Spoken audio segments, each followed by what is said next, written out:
Hi, welcome to the Let's Watch a Disney Channel Movie podcast. I am Pete, here with... My name is John Minks, and we are the co-host of this wonderful new podcast.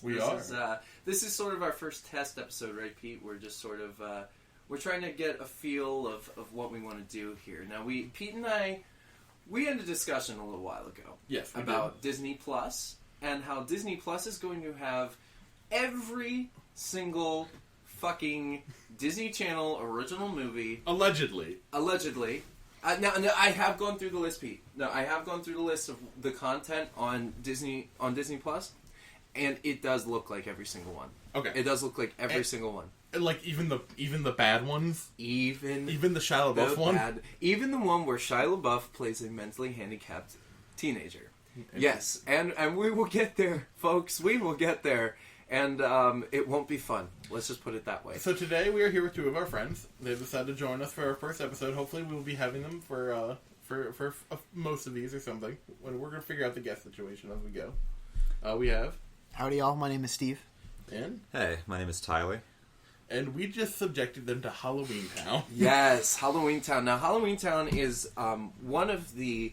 I would say it's probably one of the more well-known Disney Channel original movies. Would you agree, Pete? It's... Yeah, most people, when you talk about Disney Channel original movies to them, will be like, oh yeah, Halloweentown. They will think of that one. Or exactly. one of the four of them. Yes. Now, of course, Halloweentown was not actually the first Disney Channel original movie. The first one was Under Wraps. Under Wraps, yes. Yes.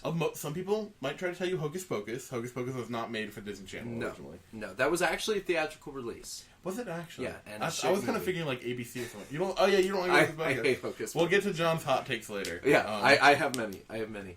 All right, so for this episode, we're gonna talk a little bit about Halloweentown, and we're going to do a quick overview of what we thought about going into the movie, like our memories of the movie, what it meant to us as kids, and after watching the movie about 30 minutes ago, we will talk about what it means to us now. Which, spoiler alert, not much.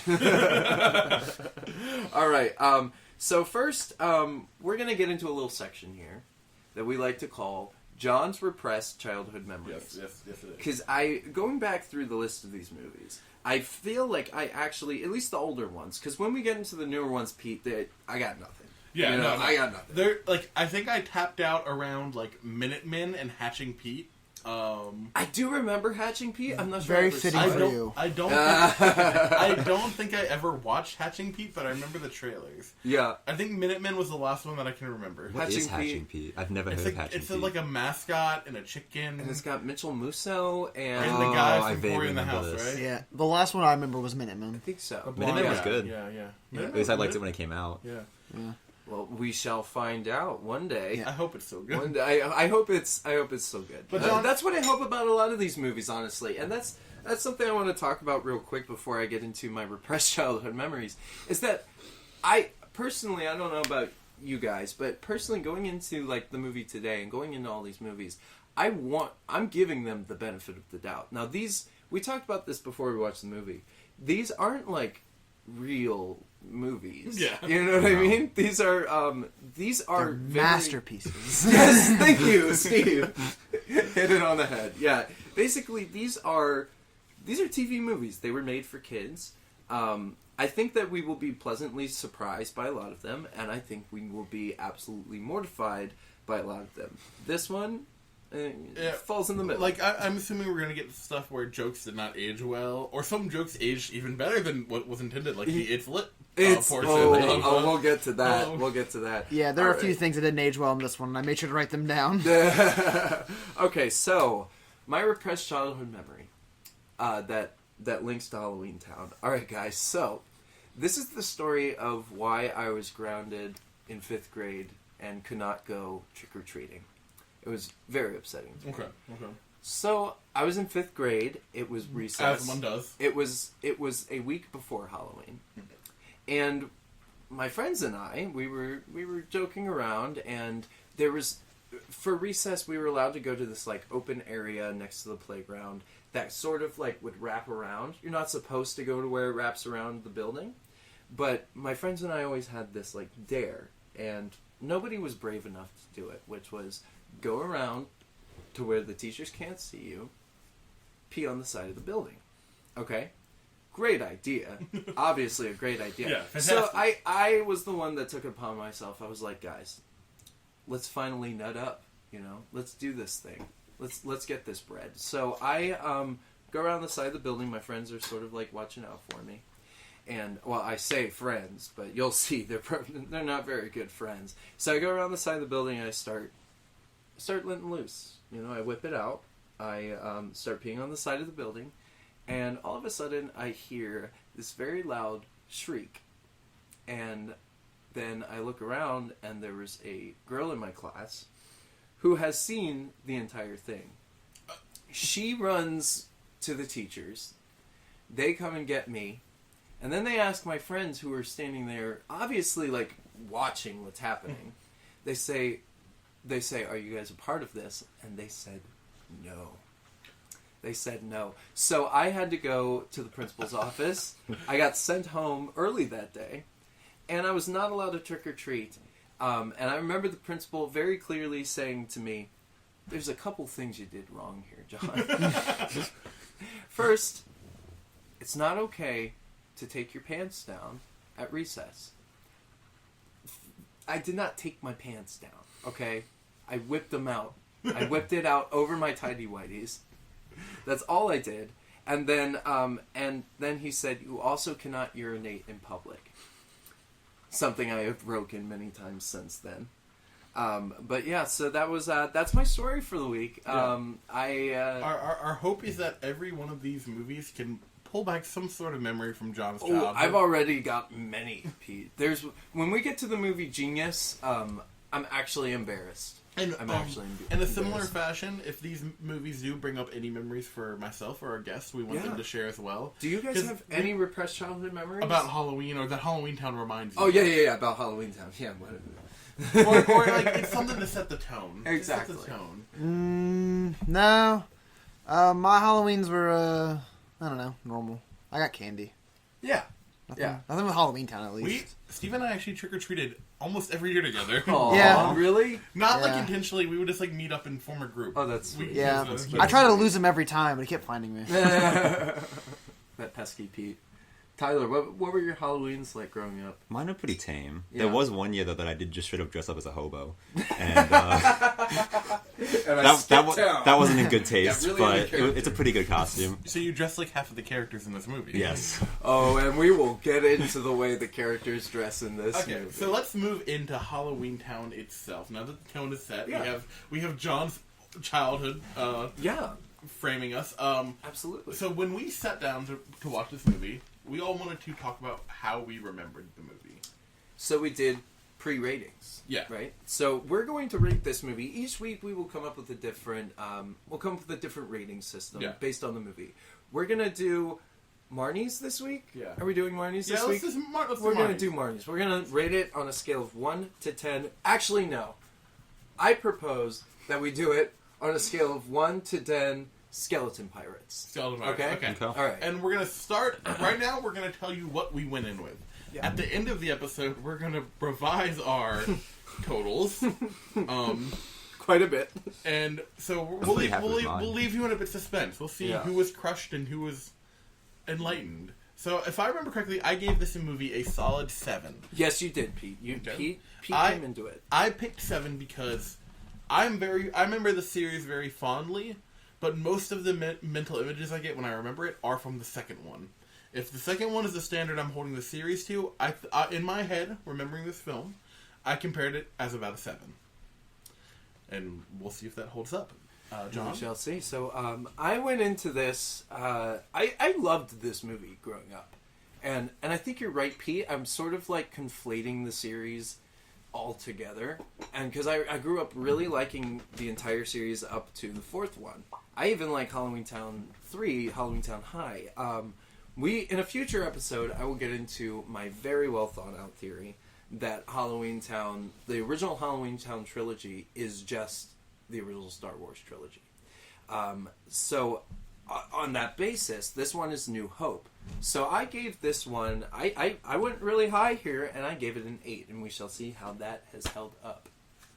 I knew nothing about Halloweentown. Had you ever seen it? After seeing the movie, I recognized bits and pieces. Maybe my sister watched it growing up with just the commercials. Like, I recognized the skeleton cab driver, but everything else, no idea. Knew nothing about it. The skeleton cab driver was very heavily used in promotion. Yeah, that was like the only thing I recognized about it. So going in after seeing just that and the screenshots, I gave it a 4. I had low expectations for this movie. Oh.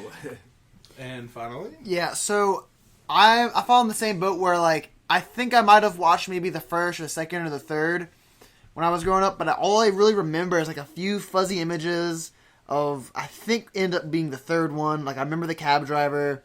I remember Marnie being a lot older than she was in the first one, so I do think I remember it, like, older. I gave it a 4, or a 5. I gave it even 5 because I was like, you know what? It was a kid's movie, but it also kicked off the series, so it had to have something to it, and I think a 5 was a good initial review for it. I think it was. I think it definitely was, Steve.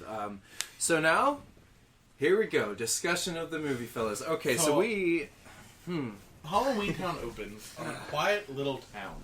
Do we ever establish where we I are? have no clue where this town Let's is just supposed to say be. Indiana. It's going to be a Springfield. It feels like an Indiana. Let's though. just say not Indiana. Midwesty. Yeah.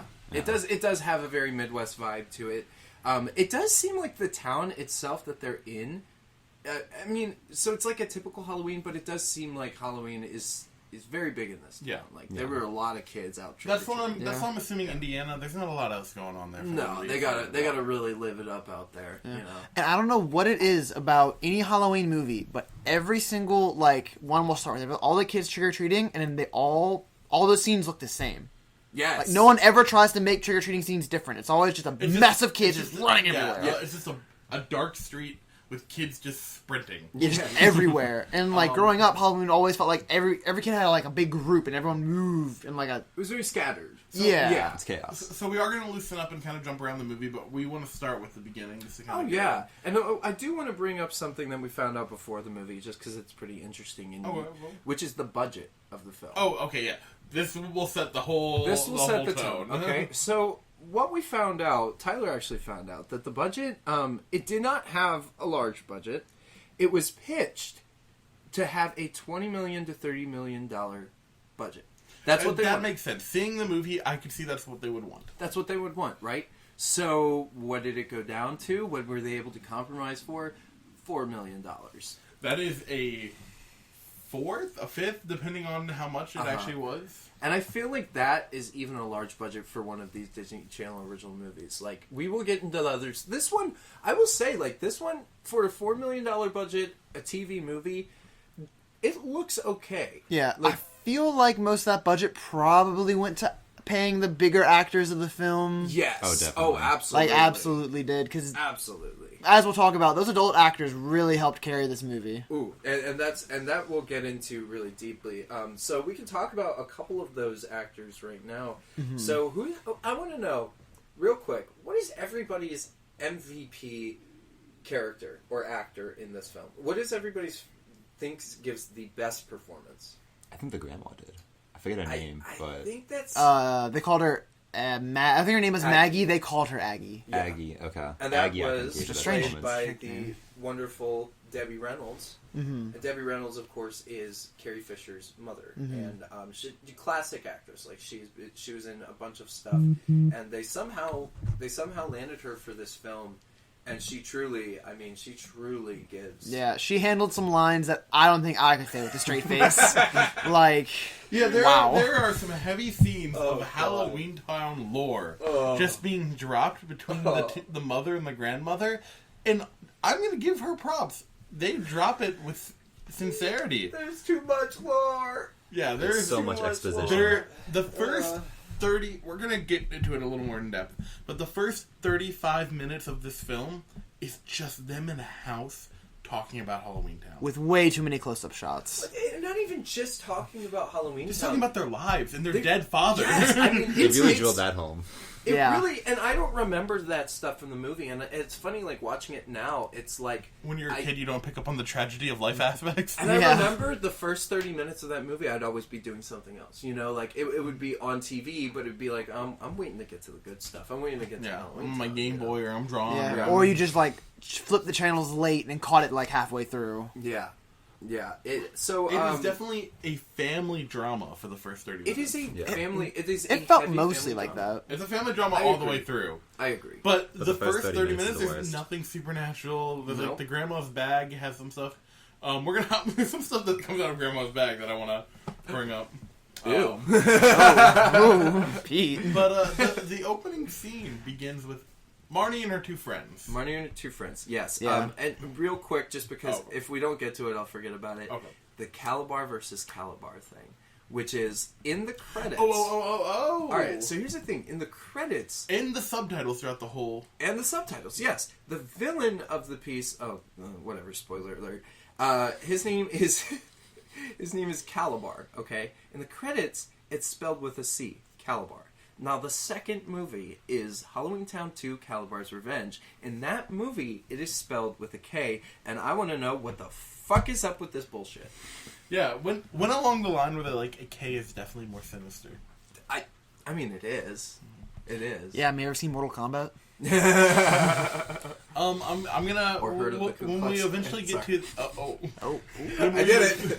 when we eventually get to the second one, we're definitely gonna address that too and see if anywhere in the film. I don't think that will be brought up. I think it's just a retcon. Yeah. I think this They one- probably don't even know they did that. Yeah, Yeah, well, honestly, I think I'm you're thinking of the words Calabar Revenge on a poster. A K would look way cooler than a C for Calabar.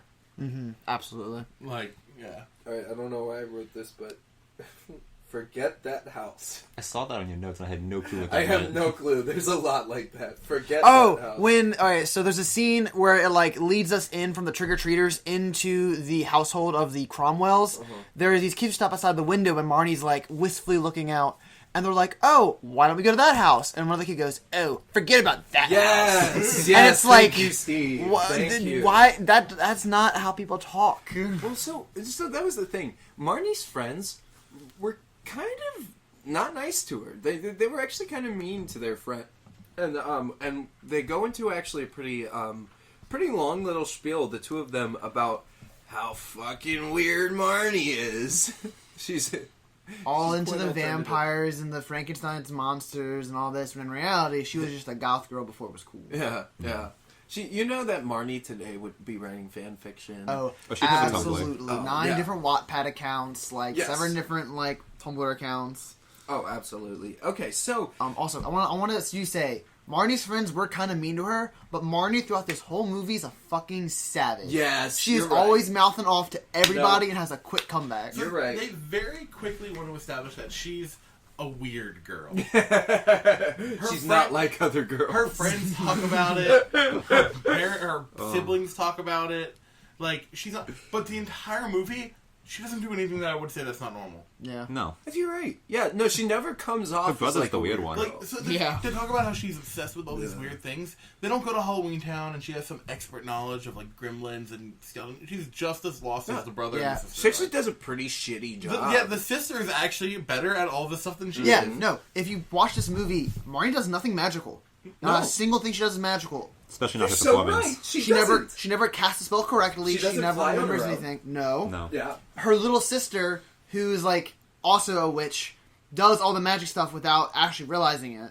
So, what was the whole point of this movie? She didn't even remember a spell. No. really Nothing. It was weird. It had that sort of like chosen one narrative without her actually being the chosen one. Yeah. You know what I mean? It's not unheard almost of, like though. this backdoor setup for the sister being the chosen one. Yeah, Yeah. but they didn't really delve into that. So it's like it was just sort of brushed to the side. Yeah, and then we find out later that fucking Dylan of all people He's a has magical warlock. powers. So Yeah, like, young Sheldon Dillon. that was one of my favorite comments Steve made during this film.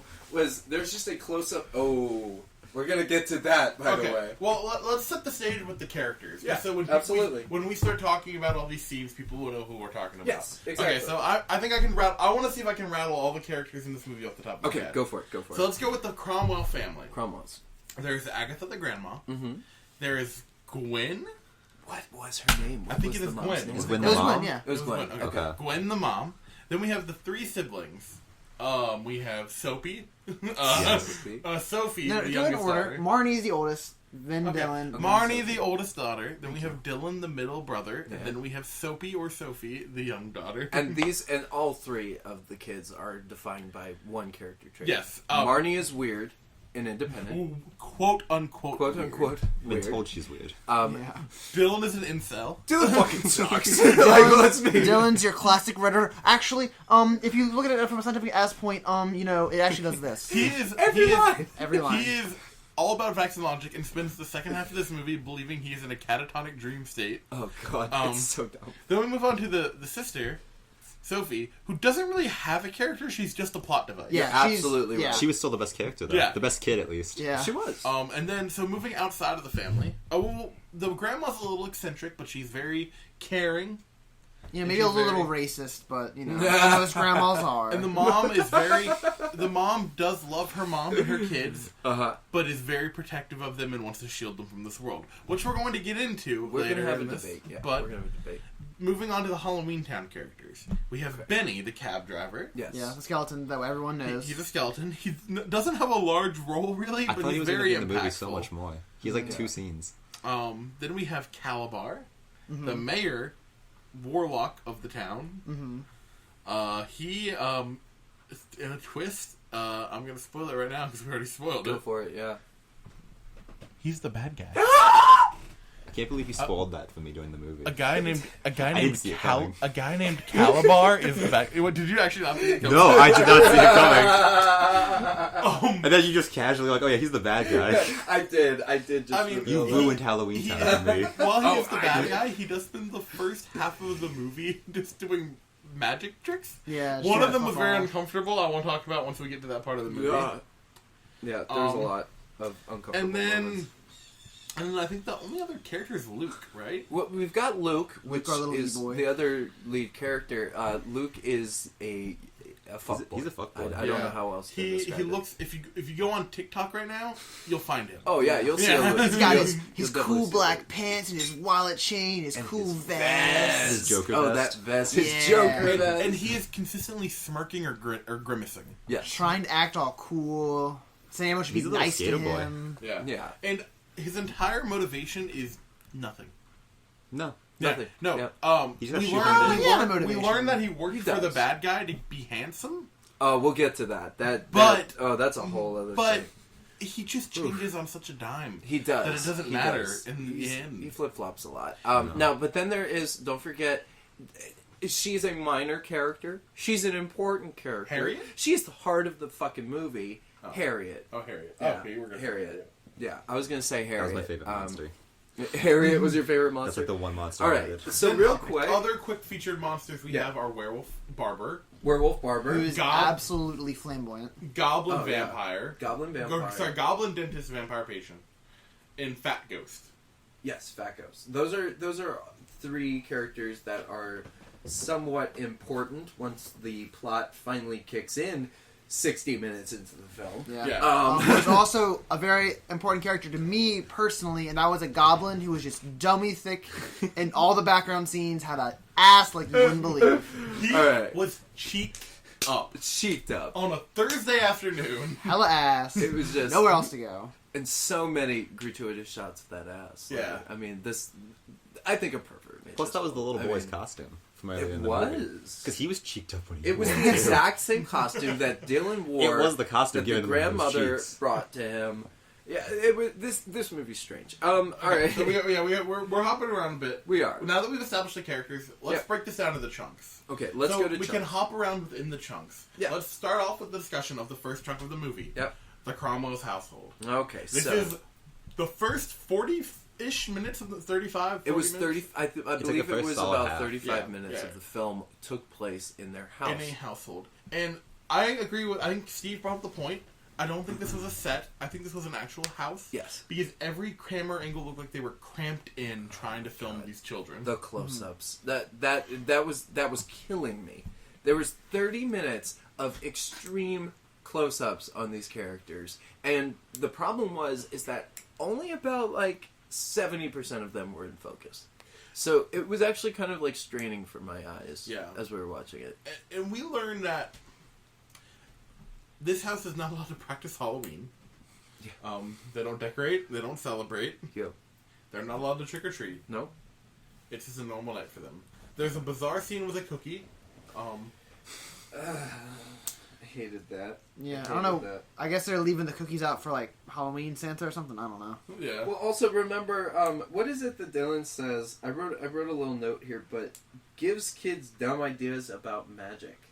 Yeah. He's Right. basically just being a smartass the entire time. Yeah. It's like, well, actually, magic Yeah. isn't real. So. Yeah, there's something with the mom. There's some like, I don't know if it's like banter or some conversational where they're like, I guess, teaming up to like kick on Marnie, but they made it seem like Halloween's about like magic or about like this, that, or whatever. When in reality, Halloween for me as a kid growing up was just like, oh yeah, me and my friends were gonna go dress up as like whatever the hell we want to dress up as, Exactly. get candy, and maybe kind of think like, did someone who didn't practice Halloween like direct this film? Like, yeah, this is definitely what Halloween's about.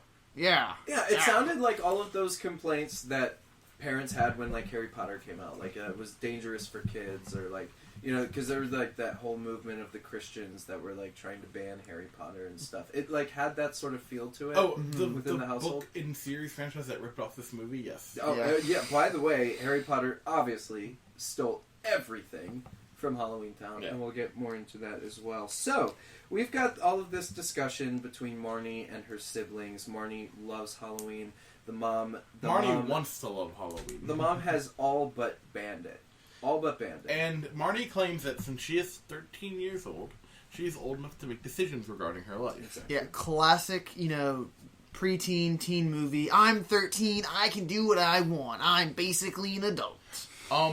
Being someone who is around 10 years past that age now, no. No. You 13 can't- is not that age. You're not able to make smart decisions at the age of 13. Just You're not calm able to down. make smart decisions at the age of 20.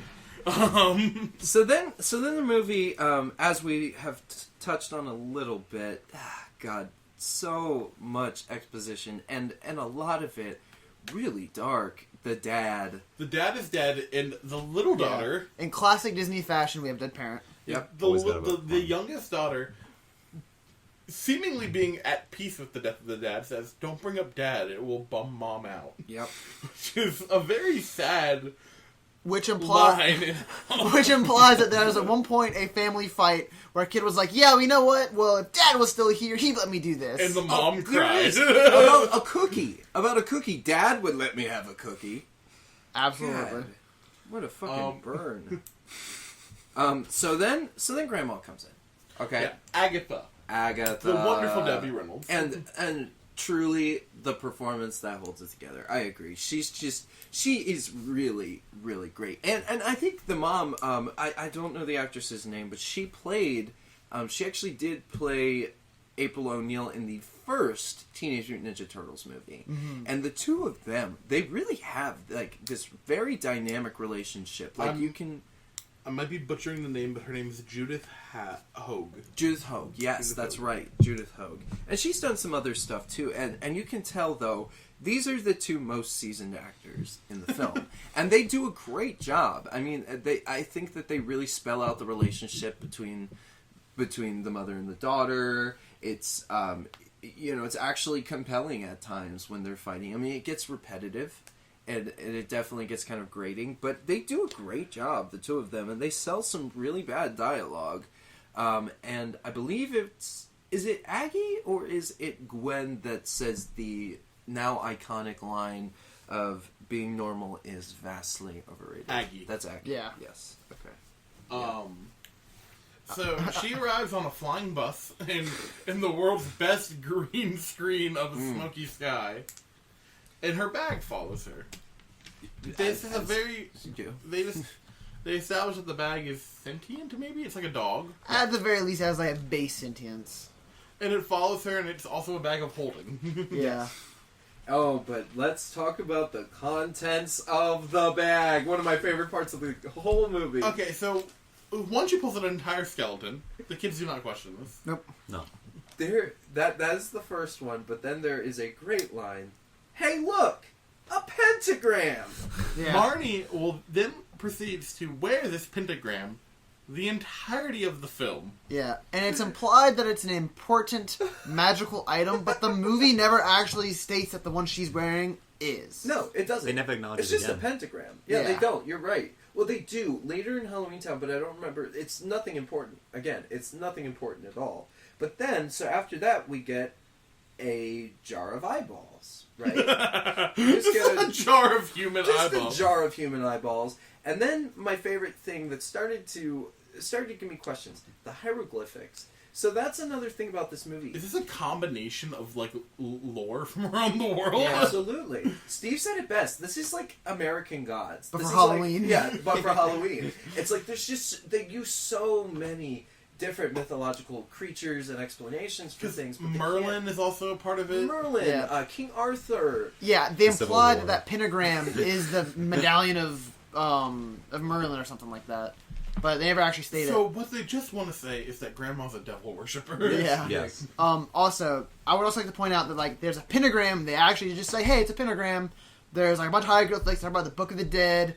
They bring up a lot of religious themes with dark undertones that I don't think would fly in 2019. Yeah, I don't think this movie could get made for Disney Channel today. Absolutely. There's a lot of touch on magic and dark religious themes that I think just Yeah, most people would look at it and go, "Let's change that to something a little bit more wholesome or more Yeah. family friendly."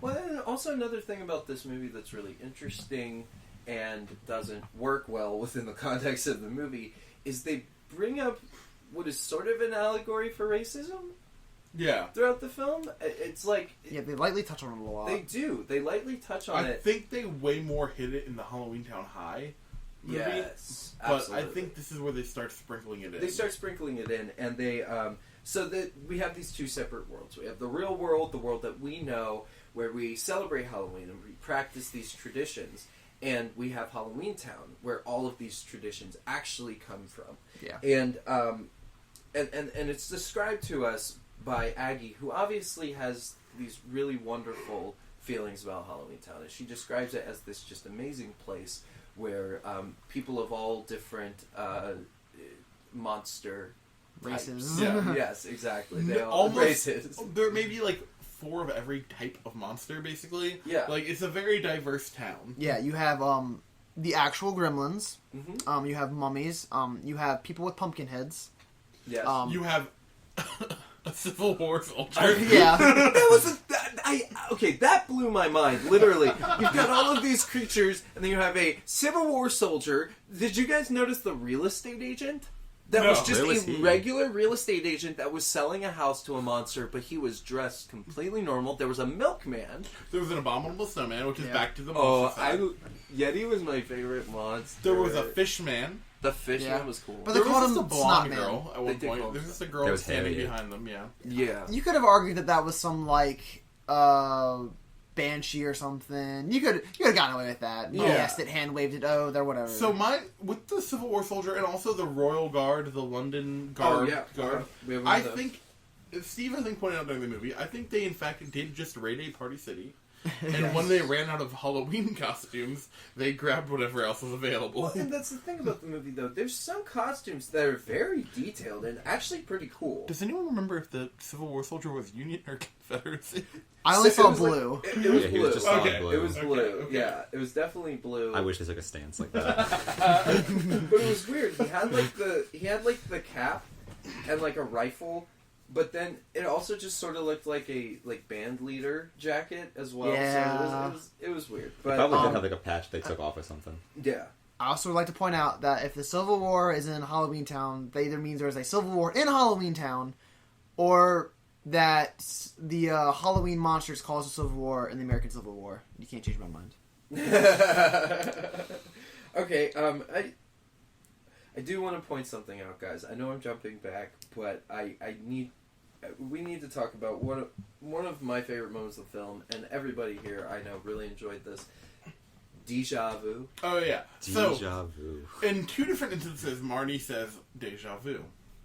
The second time, she pronounces it deja vu. The correct pronunciation. The first time, she says deja vu. Which just goes to show you that with these child actors, they're just like, we have all these mini takes. We'll just take the best one. We'll just take the best I one. operate under the Kids theory won't that they notice. filmed Yeah. it 3 times a piece, and they Yeah. just grabbed whatever one wasn't garbage. Yeah. Yeah. So what happens though is that we have this whole setup, all of the squabbling between. It's a the very mother and the dysfunctional daughter. family. Very dysfunctional Yes. family. Marnie's pissed off. She just can't take it anymore, and she's like, you know what? We're gonna go back with Grandma on her bus because Grandma's getting ready to leave. By the way, Grandma comes in on a bus, stays for 3 hours, and is going back on her bus, and it is implied that it's very far away. So they also imply that.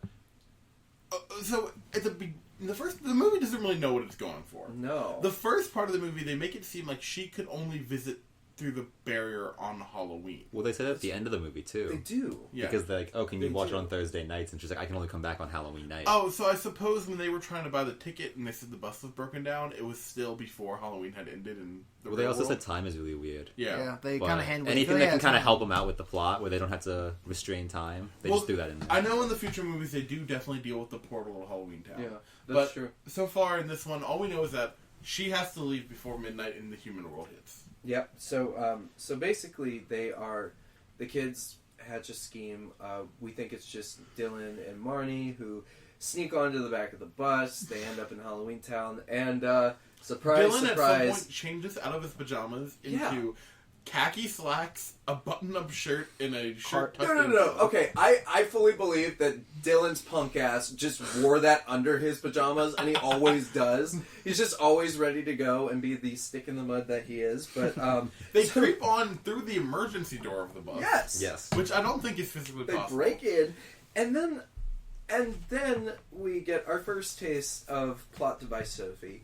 Well, which, first, I want to address the people on this bus. oh yeah, we got Frankenstein. So, it seems like they come to the world on Halloween to, I guess, spook people? to or just pretend have like they're in fun? costume. At the very least, hang out. There were 2 witches that definitely seemed like they just went to party. Yeah. They were just cracking up.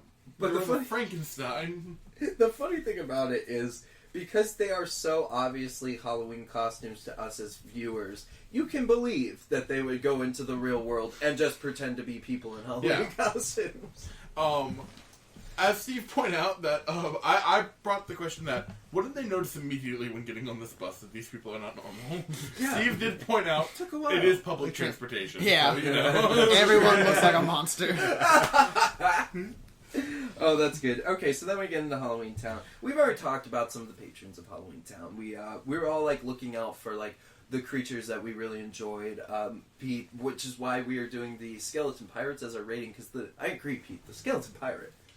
He was a Fucking rad. quality man, yeah. It was fucking rad. But plot device Sophie, John, do you want to talk about plot device Plot Sophie? device Sophie. So Sophie is not a character. Let's make that very Every clear. important piece she does in this film is just because they need someone to be able to do something. Literally, that's it. That is She's the MacGuffin. she is the MacGuffin, and it comes up constantly throughout the film. She somehow also snuck onto this bus. While also avoiding her siblings. We watched the siblings close the door behind them. Yeah, We watched the bus pull away. Yes. There's no logic in the fact that she was on this bus. There's a deleted scene of her just holding on for dear life on the back of the bumper. Why would they not immediately... Why would she not reveal herself on the bus? Once they were already in the weird portal... What? Yeah. Yeah. So we've got... So I've written down some notes here. We have Harriet, who we've talked about already. I joked about her being the heart of the movie, but let's be completely honest here. Harriet has very cursed energy. She is a very bizarre woman. Sweet lady, but... She made muffins for the She Headless made Society. muffins. I don't know what was in those muffins, but and then my favorite random spot was Pete, the one you found, the Will Smith's genie. There is a man in the It's a background Will Smith that genie. actually does just look like the current interpretation of Genie in the Aladdin film. Oh God! All right, so then we He's meet. large blue with a long ponytail. So then we meet Calabar. So this man, this very Handsome. regally dressed Yes, man, he seems like a cool guy. An orange and He's black got like a Willy suit. Wonka vibe to him. He does have a Willy Yeah. Wonka. Thank you. Like a Willy Wonka, Yes. get ready for a flash As mob. even Tyler as even Tyler pointed out, he looks like a very trustworthy man. It does. No, he actually does. I never saw him as the bad guy until someone spoiled He it. approaches the children and takes a weird fixation on Sophie, Right off the bat. repeatedly asking for her name and calling her Sophie, and then pulling a lollipop out of his ear to give to her. It was earwax. Oh, So- and also, basically, without saying the words, tells them that he fucked their mom. Like, Yeah. he's dancing around it. The wistful look in his eyes. when Yes. Oh, yeah. She realizes that Yes. he realizes they are the children of Gwen Cromwell. Gwen Crumb. The The kids even one that acknowledge it got at one point away. in the movie. I think. Yeah. They do. And they're like, why is that guy so weird with that mom? Yeah, exactly. And we have theories on this. There's a beautiful scene with him later that I want to talk to that is ruined when we get to that Which portion of the scene? movie. In his office. Oh, yeah. So okay, now we'll we get are to it. in part 2 of the movie essay. Yeah, we're in the Act 2. introduction to Halloweentown. Okay, and I gotta be think honest. this encompasses everything from now until they enter the movie theater. Okay, hold Yes. on. Can we backtrack 1 second? Because there was a quick throwaway gag that really annoyed me. And it was right before Grandma leaves. That they're like, Grandma and Mom are like bantering about like, oh, you need to let me take the kids back to Halloweentown, and she's like, no, you can't. And they're doing whatever. And there's a scene where, to show off, I guess, or to kind of flex on the mom, Agatha like snaps and like reanimates some dead chicken wings back into chickens. I can't believe we passed. This, And all I could think of was, it's okay, disturbing. you can reanimate the dead. Why did you bring the dad back? or, and even more horrifying, this is animal torture at its finest. Yes. She's killing these animals and then bringing them back and then killing them again. It's really disturbing. But Steve, you brought up a good point though. Why didn't she bring the dad back? But Aggie Well, didn't like the dad. Okay, Correct? That's Aggie was true. not I a don't think fan. Aggie didn't like the dad. I don't know. just don't She think- makes it. She even says a line about how he was like A not that great, human. like or like it was a human. Like you can do. Well, that's just a little better. racist. But they That's also, Grandma. Yeah. they also know that Gwen though is a very powerful magic user. Oh, she's very powerful. She, Yeah. I mean, she didn't seem to just leave a bunch of living chickens in her fridge. I assume she snapped them back to death. She did. Why didn't she? Yeah. Husband come back? Yeah. I don't know. Hocus pocus. It only Well, works on chickens. It's like though if he came back, he'd come back like missing something. It's like that one rule. But this could also play into the theory that their dad didn't die. Their dad is Calabar. That's exactly what I think. But they knew Dad at a certain point. They did. Do they? Yeah, they talked That's about why how it they could knew be in Dad. disguise. Dad would have given me a cookie. It could be in disguise. Could be. I don't think that's actually a true theory. He could use But- magic. So And Pete, does let's anyone jump- have else anything for part 1?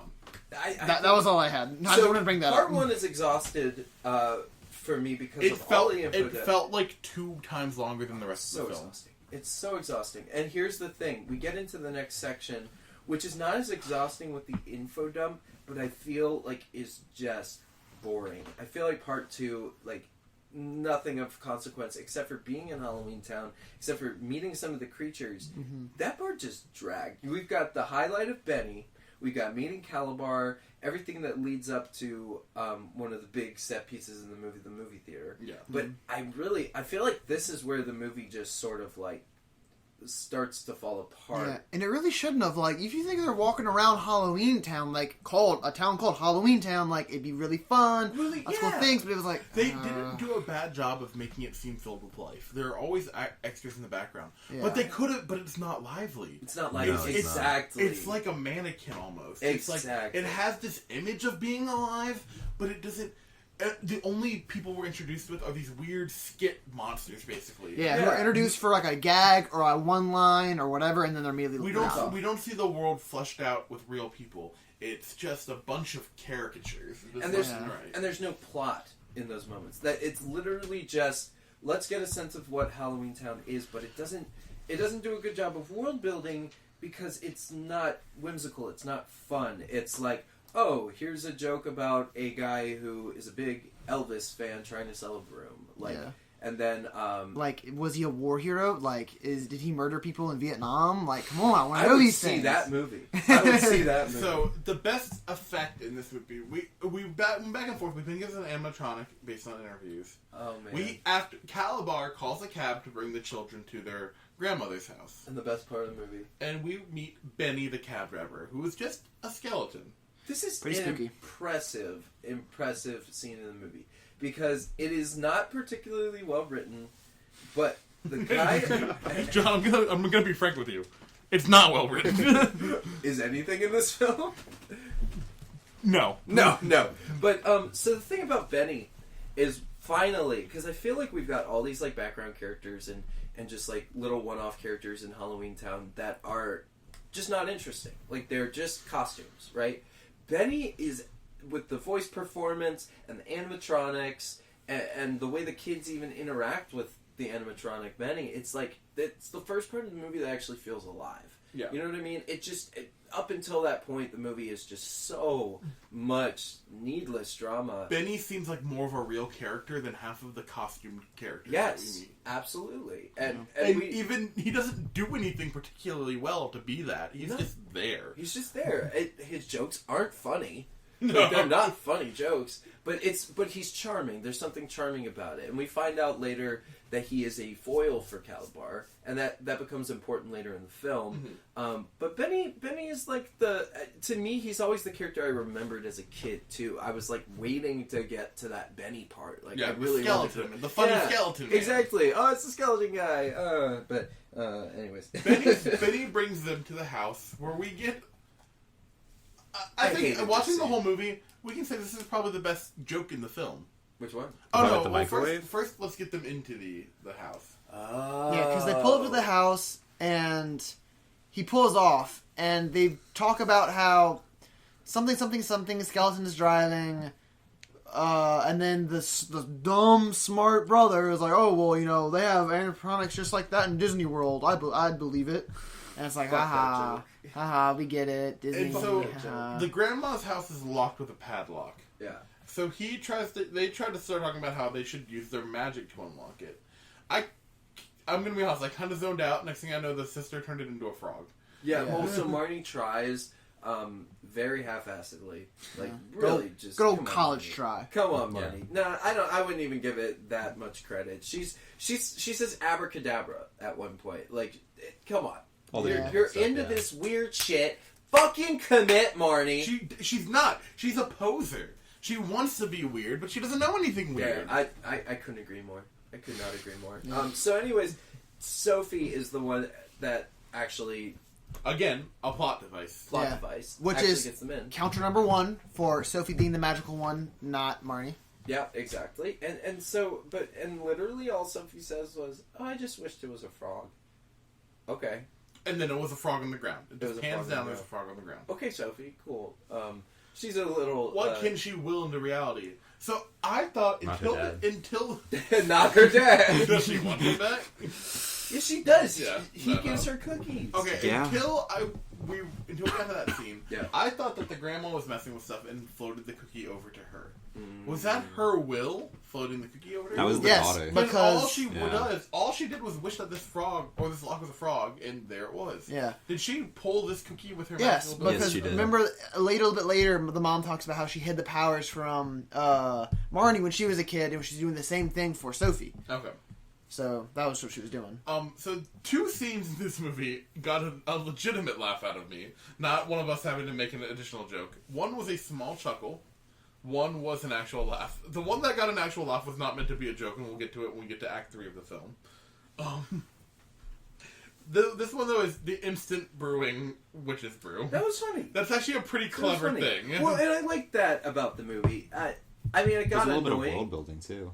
It is, but it was just more like on the nose jokes about like, oh, an instant witch's brew, and oh, there's a dentist for vampires, and the dentist is the tooth fairy. Like, they're obvious jokes, but at least they scattered those in. The humor is almost like vaudevillian. It in is points, almost yeah. vaudevillian. There's slapstick. There's all this stuff, which is like cool. It's like a except- lot of like comedy for like boomers. Except, and the tone was just so all over the place. Like, I mean, we start with, as we've talked about so much, just domestic drama, kind of dark stuff that isn't meant to be as dark as it comes off, and then you've got the like Halloween stuff, the like kind of quote unquote spooky stuff, and then But most of the movie is this really, really just over the top style of comedy, and it becomes really grating. So we started like when we were in Halloweentown, we all commented like, oh,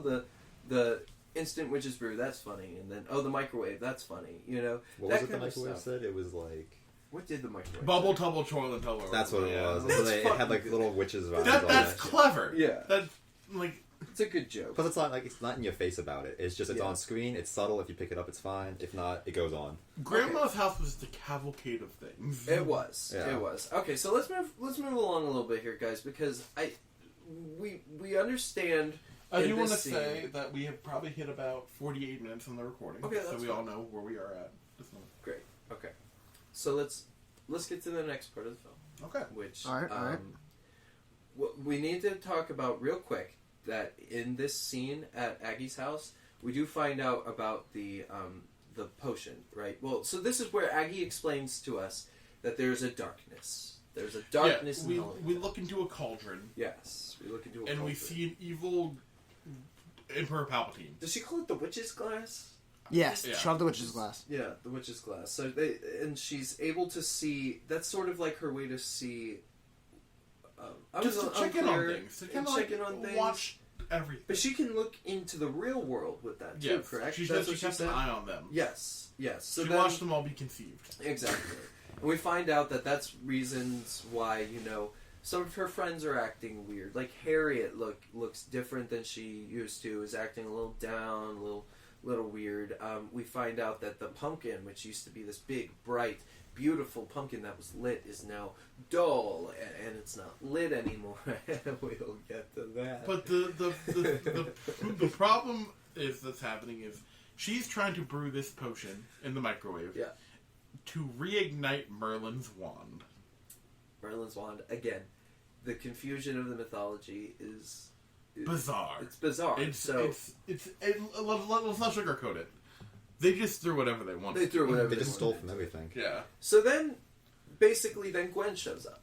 Okay, Gwen shows up at this point, and Gwen comes in, having followed them into Halloweentown because her kids are missing. Yeah.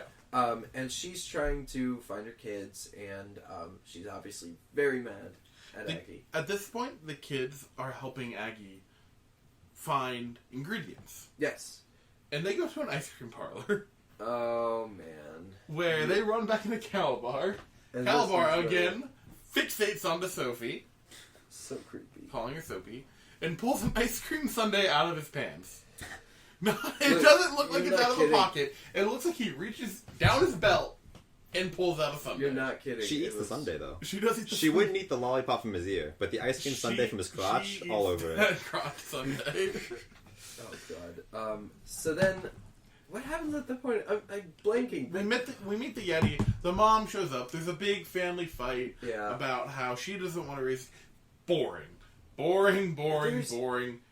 This is the thing about this movie. There's just so little plot. That there are things that I should be like. In oh, lieu yeah, of I a really plot, they love just that. fill it with family drama. Just fill it with family drama and dumb bits, and it becomes very repetitive. But then we arrive at the two-headed bus stop. Yeah, Oh. it was a character if you took Abbott and Costello and fused them together as a one person and they just argued. And again, it's just a bit. It's just a dumb bit. But it leads them to having to go find Calabar again. For the third time. But this time with the mom. Yes. Yes. Like, this is where we get to the scene that I was talking about with the ruined tone. No. Yeah. There's this really dark scene where Calabar is in the mayor's office. It could be a great setup scene. You could see he seems like he's doing something nefarious. Yeah, it's like He's really calm. It's really brooding, like yeah. really quiet. He's really focusing on something. And then a book on his desk flies open, and the bat from Anastasia pops out and goes, "Hey, Calabar, you got some guests here." It's yes, so looks creepy. up, sees the mom, and is immediately horny on Maine. Yeah. Like, you can see it in his eyes. Yeah. He thirstily walks over to this. He's like, yeah, we could, go hang out, go to the River Styx and, like, see a tour, go get dinner, maybe re-haunt the old haunts. And it's like, bro, calm down. Yeah. Like, He's really Chill. taking a shot, Chill, considering she bud. has her 3 kids right behind Yeah. her. Yeah. too. And he's like, He's you old. just want to fuck off? Like, let's go He get some. was let's go something." dribbling all over the ground. Oh, Yeah. absolutely. man was touching absolutely. cloth. Okay, and this is where I wrote down, because then I believe we have another fight, yet another fight between Aggie and Gwen. And Gwen. And so, like, the thing that I wrote down at this point is I want to talk about. I want to do this debate at the end, if you're okay with Oh that. yeah, absolutely. I think that'll be a good wrap up. I think that'll Okay. be a good wrap. Because Okay. at this point, I just want to get through this plot. Let's fucking. We're at the please, boring because parts. It's oh god. All right, so I finally, get that we did wait a lot of talking towards the beginning of the movie, Yeah. and that's all I'm going to say. That was our experience with this movie. At the beginning, I could look around. Everyone was jotting down notes or, like, intently watching. We're all just glazed over waiting for this to end at this Oh point. man, It felt so much longer than it was. It really did. It felt like a. It's not even long enough to be a 2.5 hour feature film, and it felt like a 3-hour movie. What Yeah. should have been the main meat of this movie is constricted into 10 minutes. The Literally quest. 10 minutes. So let's get to the third act. They arrive at the movie theater where the source of the dark is coming from. And we meet Emperor Palpatine. The Dark Lord comes out of the movie theater screen and just stands there spouting nonsense. He's not really a threat. He just doesn't move. He just kind of... Exactly. He's just whooshing around up on stage. And we find that he has frozen a bunch of the creatures, some of Aggie's friends, Skelepirate, Harry... frozen them in time Yeah. in the movie theater, and they're Suspended just, animation. Yes, exactly. And then really great special effects there. So then, basically, Aggie's pleading with him and like, you can't do this, blah blah blah blah blah. And then Gwen comes in and is like, Mom, what are you doing? Blah blah blah blah. A very brief fight breaks out. Yeah. And we get to see what the second laugh of this film for me. A man careen into the void, T-posing. Oh, He's firing The off weird goat guy? magic, trying to like capture Gwen and Aggie, and he misses, and he hits this like Minotaur-looking dude. And the guy immediately hits the T-pose, just flies off into the void. Oh, it was He's very like, sweet. "All right, I'm gonna head out." He just goes into non-existence. Yeah. So that guy canonically dead. Yeah. Oh, they absolutely. killed him. He's dead. Never He's dead. mentioned again. Also, we have to mention that Luke is the bad boy is dead. Oh, I Luke is forgot the about one him. that actually Oh. led Gwen or Aggie. Aggie. Yeah, he's the one that actually leads Aggie to the movie theater. Then, the entire time, God, this movie was the boring. entire time, I'm so bored. The entire time that the Dark Lord is talking, Luke is just over there like, "Yeah, you wish," or like shit like that, and it's just Even the Dark Lord said, "Shut up." Even the Dark Lord says shut up. Yeah, he he said was- it 2 seconds after I did. So yeah, Luke, again, another character. If he wasn't in this film, nothing would have been different. I don't think. It would have been Absolutely. fun. I think No. Aggie could have stumbled in the movie theater on her own. The only thing he does plot relevant is he disguises himself as Marnie briefly at the end. Well, you guys brought up a good point while we were watching the movie, which is that the movie could have been better, could have been more streamlined if we focused on one kid. Yeah. If we didn't have the whole family there, like, because it really does get muddled. So it's like, it's hard to figure out what we're supposed to focus on. Is it supposed to be the chosen one narrative? Is it supposed to be, this family drama like that's mixed in with Halloween stuff? I can't tell. I really can't tell. At this point, Dylan believes he's in a catatonic state. God, Dylan. Sophie is still plot irrelevant, and Marnie is Absolutely delusional. doing nothing. Yeah. None of these kids have an arc. Yeah. Nope. No, if they took all this screen time they dedicated to cutting to a kid's face and having them... Yeah. Okay.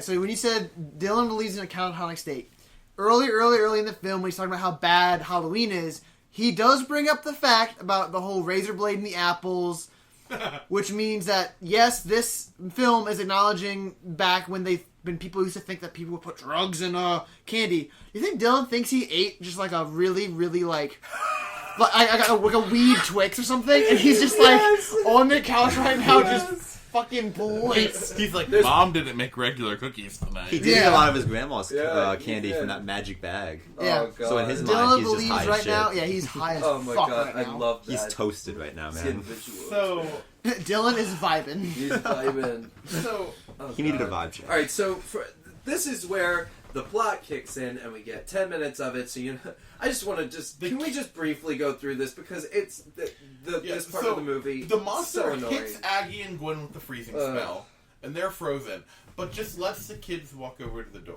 and just leave. Yeah. He doesn't really. They took their time doing it, too. He's like, no, don't go there. I'm the Dark Lord, and they just like walk over to the door and leave. No, don't do that. Please stop. Again, because he really doesn't pose a threat. He just stands there menacingly, with the wind blowing on him. Why did the light hurt him if he was just Calamar in disguise? Yeah, they don't. It had that whole like Wizard of Oz feeling to it. Wait, what was that actually? He brings up a really Because when they open the door, the light hurts him, and they're like, "Oh, he can't come outside." But and it's just Calamar. But later, Calabar goes outside of him. That whole end scene, he's remember, outside. when he first pops up outside of the theater and he reveals himself as Calabar, he makes the whole sky gray. Yes, that is true. Okay. But how big is Halloweentown? Because that wouldn't be Well, very that's hard. the question we're also going to get to at the very end of the discussion. Wait. Okay, wait a second. So when he's the Dark Lord, is it just like a mirage? Is that It just seems is like it it was Wizard just of an Oz? alternate Is it identity. Is it an alternate identity, or is it because he has summoned this dark power and he's just manifesting that spirit, that evil spirit within him, and that's what he becomes? Calabar. Yeah, but you're right. I'm gonna put my 2 cents in here. You're thinking too hard about it. Regardless, we're into this podcast. We've been thinking way too hard about it for a long time. Regardless, they just go. Yeah. And he just lets them. Yeah. And so they talk about the ingredients that the witch's brew need: a vampire tooth, hair of a werewolf, and the sweat of a The ghost. sweat of a ghost? I get hair of a werewolf. I get vampire tooth. But sweat of a ghost? Ghost tears are like a real thing in like witch brewing and stuff. Yeah. Why I've wasn't it never just heard a of that. tear Why of a wasn't it a ghost? tear? Because how do you Why make a is ghost it cry? sweat? How do you make a ghost sweat? You put him in the oven. Oh no, but they were close to making that ghost cry, remember? They were just insulting the ghost. They berating It him. would have worked. They weren't Yeah. bullying. They were bullying the ghost. The little sister puts on a sheet and goes, "Ooh, look at me, I'm a ghost." That's a And he's hate crime. Yeah, and he's like, "Don't stereotype me." And then you kind of realize, damn, this really is a thing for racism. That's like running around and just like, yeah, I'm this one, whatever. Like, I don't want to say anything because I don't want to actually sound like a fucking idiot So we have and ignorant, we have- but you know what I mean. We have 2.5 brief fetch quest scenes. I'm not counting the third one as a fetch quest. I scene. almost appreciated that they just skipped over that. Yeah. I was like, Well, cool, don't the need first that. one, they need a werewolf hair. Lucky for them, I guess, the werewolf runs a barber shop. Yeah. But they just shave off his head anyway. Yeah. They just shave his hair. And they, the thing they walk into this man's place of business, fuck it up. They almost set it on fire. They catch it on fire. Yeah. They piss me off too because it's a dumb little thing. But they shave the back of the werewolf's head. And the werewolf's all pissed off because he's a hairstylist. He's like, oh no, my hair. Then he looks into the mirror, just looking at his front view, and looks at his hair and goes, oh, I can deal with this. They shaved the back of your head. And then he goes, yeah, baby. Yeah, baby. A timely Austin Powers reference. Then they do the whole ghost harassment to get the sweat. My favorite thing about this is he gets in a sweat box, like just one of those ones where just your body, not your neck. It has 2 settings: warm and hotter. Not warm and hot. Warm and hotter. Oh man. Okay, so They're just the ghost, a large man, becomes skinny, yeah, and his voice and gets he's like screaming, 3 octaves higher. Yeah. He sweats the pounds out, man. he does. But why would that make his voice higher? Chunk his balls. Yeah. So I think it dried him out. I think it just His ghost testes just sucked right back into him. so we've got all the ingredients. Well, no. The last scene, What? with the half one. We can Oh talk about god, I almost forgot There because is it's like 2 a seconds scene long. where a dentist is performing a mouth surgery on a vampire who claims she's not into it, but seems like she's very into it. Yeah. She seems a little kinky. And he just rips out the teeth, and then they get it. Yeah. There's So- no Which is- quest to this part. They just get it. Yeah, and it's like, okay, you're a vampire. They took a fang out. That's very important for a vampire. You're just gonna grow that back, pop it in, like, what was the plan here? My very favorite effect here is also that they just painted her regular teeth black. It so looked like they looks like Sharpied her tooth. Yeah. It was just like, it's not there. Yeah. It was not a very So- Can't be bothered. The fetch quest is over, and when we get to the end of this movie, I want to talk about how they could have reworked this into a better film. The answer Also, is hold they Just probably to couldn't. touch on this real quick, all 3 of those scenes were foreshadowed when Grandma first showed up and read him a bedtime story with the book, Yeah. it had all It had three of those pictures quests of in it. them. Yes. Yeah. Oh, I and then didn't even notice that. one of my favorite things in the early part of the movie was the picture of the witch on a broom, and everybody in the room's like, "Oh my god, it's Marnie! It looks exactly like Marnie." It was just a white girl with brown It was hair. the most Yeah. generic white girl I can Generic imagine. white witch. It was Looking like a Visco girl on Halloween. very dumb. They couldn't even make it look more like it when they made the book. Yeah.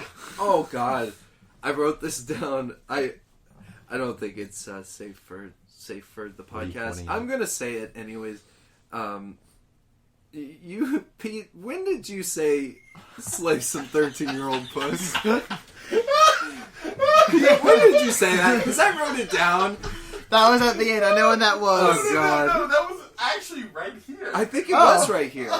So, okay, they get Merlin's wand. They get the Wish's brew. And then Luke is just on their side. He was a villain for the first half of this film. He was a rude, arrogant kid, basically. Yeah. And then all of a sudden, he's just chatting up Marnie. Yes. And I said, this kid is out here just to trying get to- his DW. But you did say the exact words, I did. slay some 13-year-old puss.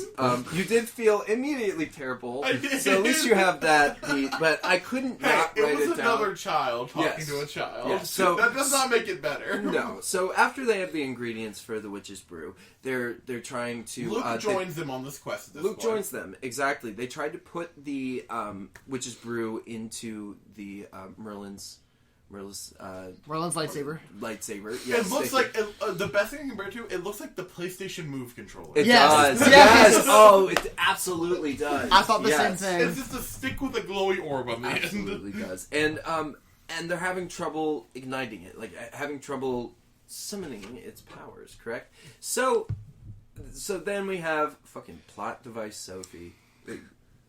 Just all she does, like the Marnie's trying to remember the spell. Marnie can't remember the spell. She's fucking it up royally, and then all of a sudden the little girl just perfectly. Just starts spouting off tongues. Yeah.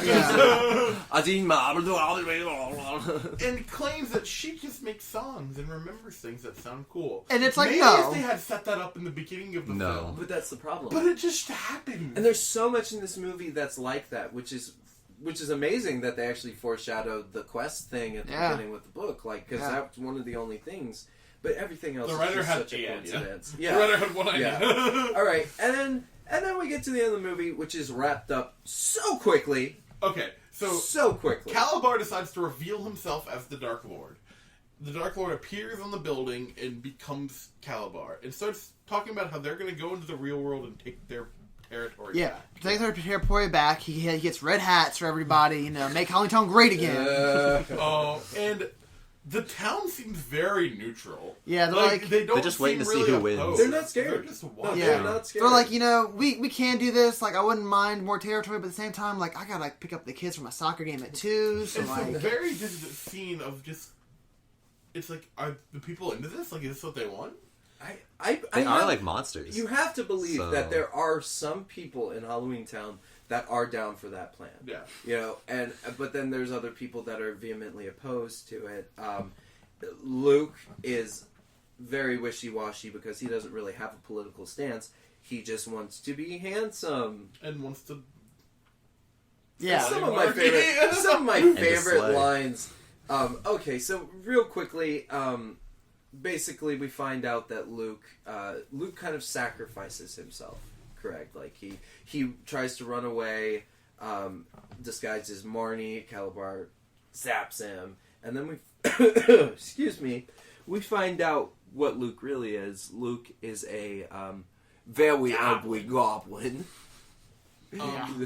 But leading up to that scene, they try to go use the wand on that's the right. people in the theater, and it doesn't That's work. So they're like, Halloweentown, our traditions are copied from the practices of Halloween. Where do we illuminate something when it's dark on Halloween? A pumpkin. I don't know how they came with this train of thought. I don't know why this is the thing, but they have to go put the magic stick into the pumpkin. Yeah. And Marnie dies. No. I wish that somebody died. She stepped on a Who did die in landmine. this movie? The guy died. One guy supposed into the void. Our boy. Rest in peace. Justice for him. Justice for him. So again, things get wrapped up really quickly here at the end. Basically, they Marnie tries to throw the thing in the pumpkin. It Yeah, gets frozen in zapped. time. get zapped. Yeah, they zap her, but then she has like a Captain Marvel moment where she like hears everyone talking negatively and then goes, "You know what? No," and then drops it in there anyway. Yeah. And it lands perfectly. Lands perfectly. Calabar is, Doesn't he just like disappear? but no, he doesn't yet. No, not yet. No, Because he gets the because wand. That's right. He's like the bad version part of him goes away or something, and because he gets Yeah, his hit. powers are stripped at least. He gets hit Yeah, by the everyone light. unfreezes. Everybody unfreezes. Aggie and The mom and wake up. Gwen, yeah, they wake up. They come outside. They think the day is saved. And that's when we find out about Luke, how he just wanted to be handsome. And that's when they learn that Calabar is the bad guy, the mom and grandma. and definitely their father. And they grab No, they hands and they start spouting a magical spell at Calabar. Yeah, it doesn't work at first until the entire Cromwell legacy. Well, Marnie and Sophie have to join in, They join in. and it's not enough. And Dylan, the man of science, is very upset with this. Arms crossed next to them. They Slow reveal. they convince him that his fingers are all magic-y, and that he does have powers too. And he then joins in hands, and Calabar disappears? Yeah, kind of it. like He Thanos just snap. poofs. Poof. Yeah, just Thanos snap. There was no third act to this film. No, No. exactly. I was gonna say that there is no third act at all. It just ends. Calabar's It just motivations are meaningless at best. Oh, I love that little Tyler is laughing at Halloweentown Tinder. Just no 'Cause context, I Halloweentown wonder what Tinder. Halloweentown Tinder would be like. I really do wonder. But Calabar's whole motivation is very underdeveloped. He just shows up and he's like, let's do this, and then dies. Well, and that's the funny thing, and we'll talk about this in the second one, but in the second one, we find out his motivation, which carries on to his son's motivation. It's much... It's fleshed out much more in that It goes one. deep.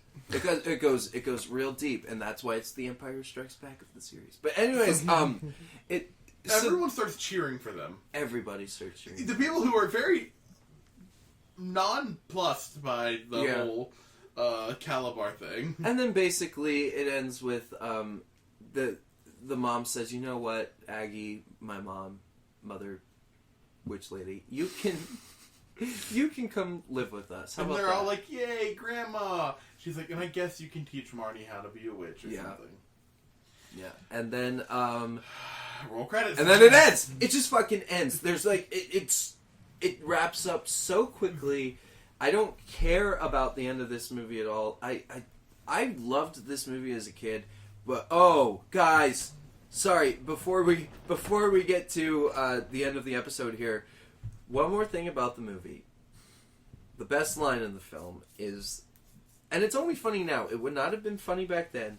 But when the wand falls into the pumpkin and Dylan goes, "It's lit!" Such a great moment. Such a great moment. So, Okay, so we want to end this on two different discussions. yes. But I want to bring up quickly how I think this movie should have gone. Okay, please. 10 minutes of family drama. Establish it. Dead dad.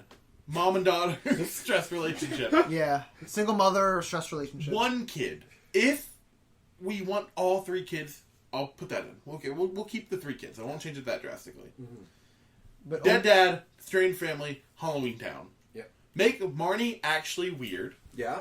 Have her have a spooky room and be like, maybe dress all like occultically or something. Yeah, like And you're when like, the grandma walks in her room, she's like in the corner, legs crossed, reading the Necronomicon, levitating, green eyes. And Yeah. leave Dylan at home. For God's sake. Okay. Leave Dylan at home. So what happens here is, the kids get all pulled in. Let's just say all three of them have to go. Like if we have to keep this very early in the film, get to Halloweentown as quickly as possible. Why else would you watch this film? You want to see the Halloweentown. That's what you're Make coming to the film make for. the potion quest most of the movie. Yes. and Yeah. actually flush it out. Maybe have Make, more items. yeah, make the potion quest part of it. Make sure the two kids get like kidnapped by Calabar immediately. Or have the kids split up into 3 and have Or, them yeah. each have an arc where Exactly. they have to Exactly. become an actual character and I to think get that's their a big item. problem with the movie too, is that there really is no danger to the film. Like, I honestly, it didn't. Even with the threat of Calabar, it just didn't feel like there was any real threat to the film. Yeah. So, like, I felt like the question felt like they were putting Impending. themselves in The danger. parents, you the know? mom and grandma should have been taken out immediately. Yes, I agree. I agree. But instead, it The takes only an hour to arc get in there. this film is the mom. She's the only character that ends up changed at the end. That's true. Calabar kind of changed. Well, Here from Living to Dead. well, but was I a agree. big- I agree with you completely, Pete. I think that would have made the movie much But yeah, better. if they had just flushed that out and then given Calabar a real... the motivation, that's fine. But have hit, like, in this first conversation, talk about how, like, man, like, the people here are having bad times. Like, we wish... Make it seem like he is not just, I'm evil. He's Relatable evil. doing it, yeah. He's Exactly. like, he wants to be the leader of Halloweentown. Which we get in the second one. Okay, never mind. But John, first let's start with your topic of debate. Alright, my topic of debate, and we don't have to spend a lot of time on this, because I have a feeling we probably all somewhat agree. Yeah. The mom. Mm-hmm. So the mom gets a lot of shit from her kids and from her mother. Gwen gets a lot of shit from Aggie, from the kids. That she's like, that her idea about like wanting to keep the kids away from all this stuff. She to raised them as mortals. raise them as mortals. Is she right or is she wrong? I want to hear everybody's. I think she is wrong, but has the right intentions. See, I think she's in the right. I think that I do. I think that trying to hide her kids from all of this stuff is actually better, especially when we get deeper into the series and her kids get into more terrible situations and risk the end of the world. But Well, what do y'all think? What do y'all think?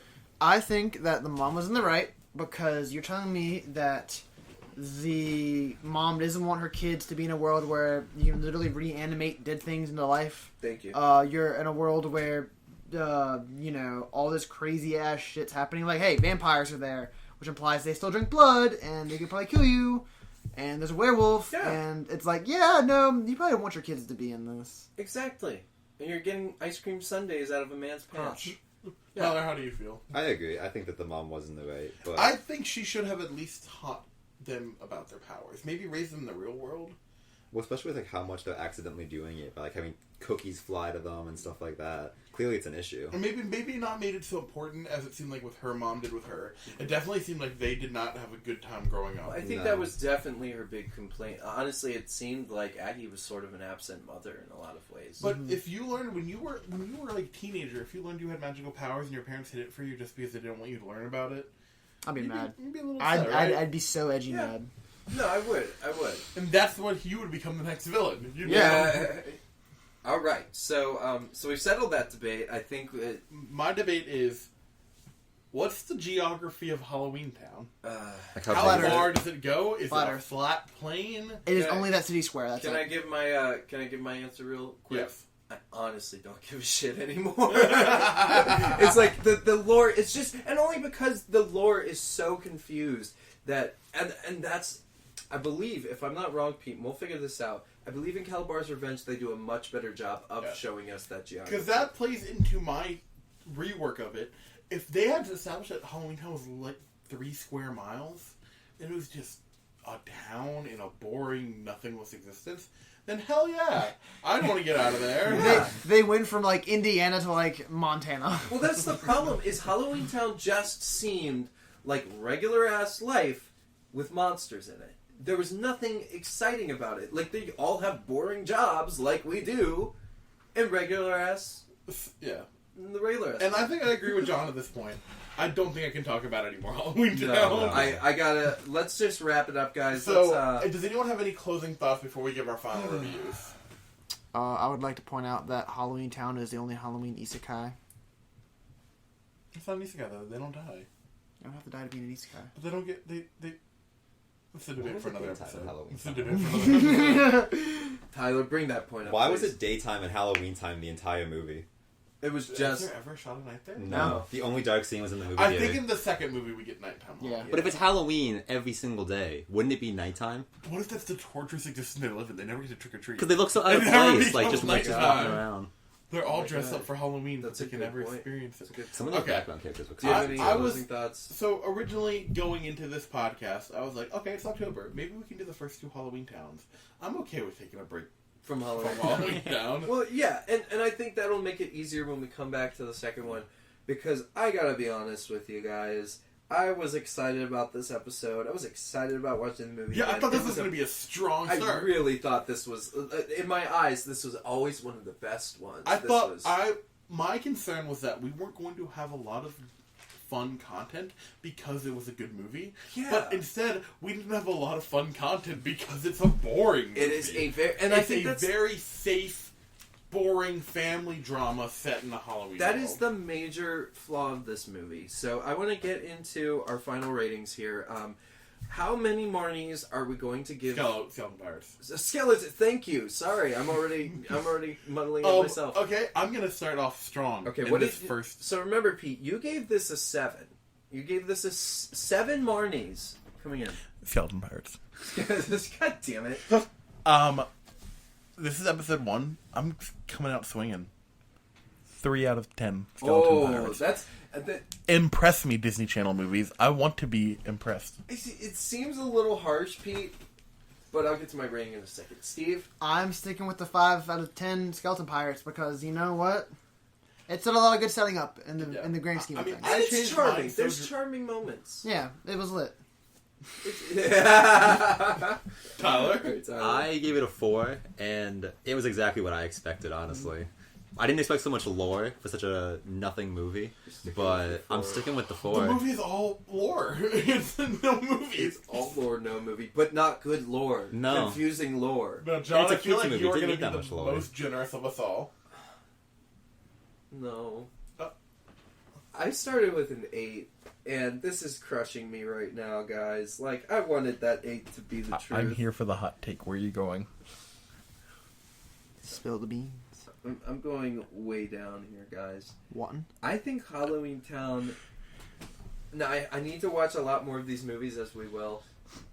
This disappointed the shit out of me. Oh, absolutely. I mean, this was like soul-crushing. 30 minutes into the movie, we're still in the house, and I'm like, was this the movie I watched as a kid? By the time we got to Halloween Town, I was struggling to stay mentally checked in. Yeah, my 8 goes down...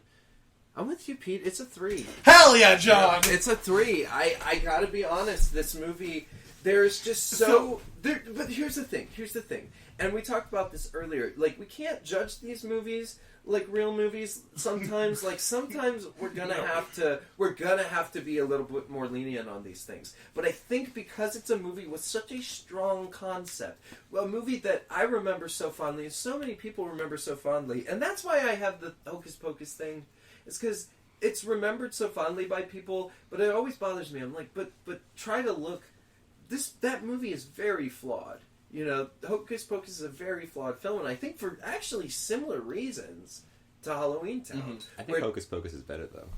Yes, It's not good. Yes, I'm it's not a gonna say better it's a good movie, but that was but from what also I've a seen, it's theatrical better. release. So, I feel like we're going to run into this conundrum a lot. I feel like the people like us who are going to remember these way more fondly are going to be very crushed. Yeah. While the people who tempered their expectations... Steve was very fair, I think. Like, he didn't a think it was 5. going to be good going in, and he wasn't disappointed like we were. And I think if I had... That's the secret to life, kids. Expectations low. I think if I had come to this movie completely blind, I'd be at a 5 or a 6. Yeah. But the problem is this one, and I think it's this one in particular was so special to me as a kid.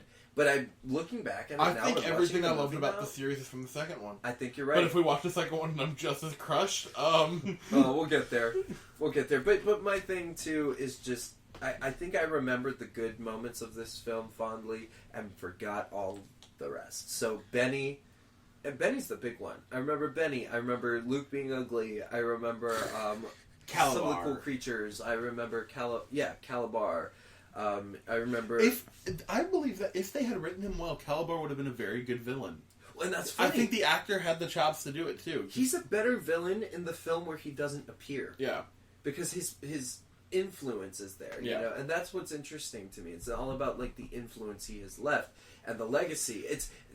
I mean, Cal from Calabar's Revenge is very much a Kylo Ren. Mm-hmm. And again, I don't want to bore you guys right now with all of my amazing theories about Halloweentown and Star Wars, but Yeah, we're all Halloweentown out right But now. to touch on that, that's actually a really, really good film. Like, I don't know if I want to say trope, but like a film trick. Like, if you want to make a character seem really, really cool, or really, really badass, really, really scary, you always have a different character from their point of view experience it, so you can really get to see that character. That's like the whole reason why in Metal Gear Solid 2 you don't play as Snake, you play as Raiden. Yeah, to show off how cool agree. Snake is. That is a really cool way, especially for villains or like in that case that's a hero emulating a hero type deal. And I like that kind of stuff, and I think that works better in the second film. We're yawning. We all look very tired of We talking did start about very this film. early. We started but early this morning. We're also tired of Halloweentown. So I think that it's time to and wrap our it pilot up. episode. This is our pilot episode of Let's Watch a Disney Channel Movie. Moving forward, I think we hope to work out some pacing stuff. We're gonna probably figure out how we're gonna talk about the movie, so we don't. It's not a wild jump fest, but it's also. Exactly.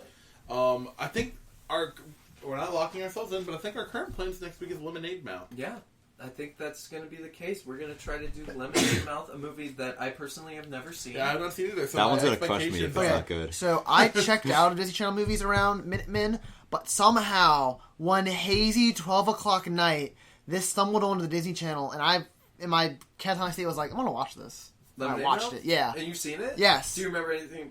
I a remember lot a of good it. amount. It for a Disney Channel movie Give us a tease for next week. about a high school band. It was really good. The music was really good, and I Okay. found myself being like, There's yeah, good original music in it. yeah. So we might actually be in for a surprise next week, which I need. After this week, I doubt anything until we see it. And then we'll probably go back to another Halloween themed episode by the time we get to the end of the month. Yeah. So if you're listening out there, have a All three of you for the pilot. all three of you for the pilot. It's me 3 times. Just also go back and watch Halloweentown for yourself, I'll be the one and just like- Or don't. or don't. I actually No, recommend. I would actually. don't. So yeah, let's say worth rewatch or not. Would we recommend it? Because some of them we can give bad reviews, but still recommend a rewatch. Yeah. I say no. The second one, boring. Boring. Yeah, I agree. I It wasn't second that worth the notion. first watch. Yeah. I say, okay, listen. Nostalgia is a very powerful tool. I say, Very, if you very are strong looking values. for just that quick fix, maybe watch the highlight reel. Maybe skip through to the moments of the film that you remember fondly, because I guarantee you don't remember the first 30 minutes of this film fondly. So, I say it's worth a rewatch, but also keep in mind, this is not the fun, whimsical fairy tale movie that you remember as a kid. This is actually a pretty plotting, plotless film, and I think that's what I got. Pete, Yeah, I think that's about all I can say. Honestly, I don't have anything more into me to say. we gotta end this. Yeah, we got This it. podcast has been longer than the movie. Yeah. Yeah. Well, thank you guys for Right. listening. Yeah. And thank you, yeah. thank you to Steve and Tyler. Thank you guys for coming out, and Yeah. we will. I think we have to have them back for Lemonade Mouth because Dude, they I know want to see more than we Lemonade do. Mouth. Yeah. I love the Yeah, well- Motto. Signing off. Signing off.